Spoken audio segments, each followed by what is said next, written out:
The architect was very keen to make sure that this building was something that was aesthetically pleasing, and certainly from the street view it does that.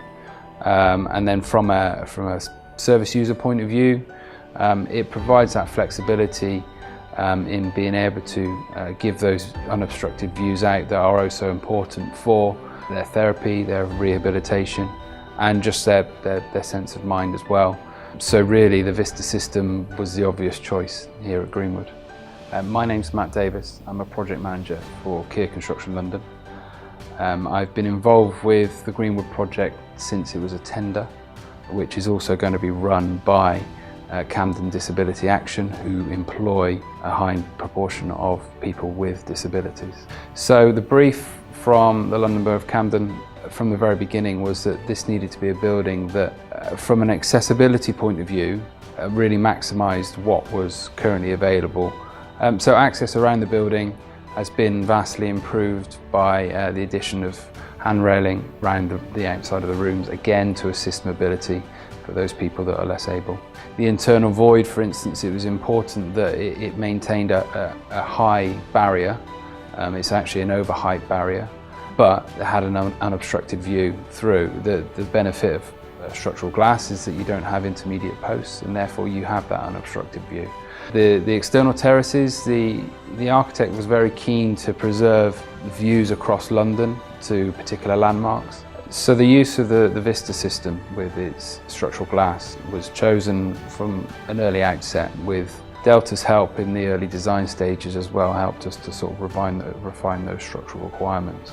Beyond the key design criteria for appearance and views out, obviously something that underpins everything, particularly in a building such as this, is that the barrier system is safe.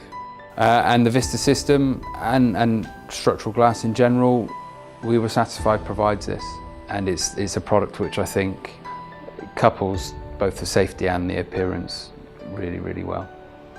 Well, looking at glass in its broadest terms, it's an incredible product. It's a solid that allows light to transfer through, and what you find is that architects and specifiers are really keen to use light wherever they can to allow natural light into their buildings.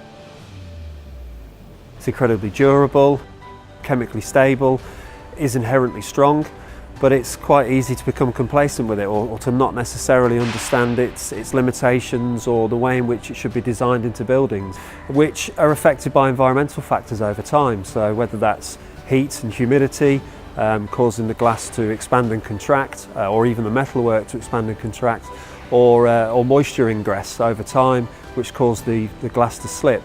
If a monolithic panel breaks, it showers into thousands of pieces, but in that initial break they can stay in quite large clumps until they strike something, so strike the floor, or in worst case scenario striking individuals.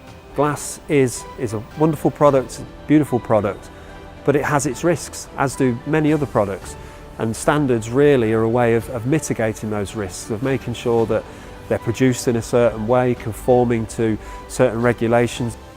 Glass can be used as a safety feature, rather than sort of traditional steel or other types of products that don't offer perhaps some of the aesthetic benefits.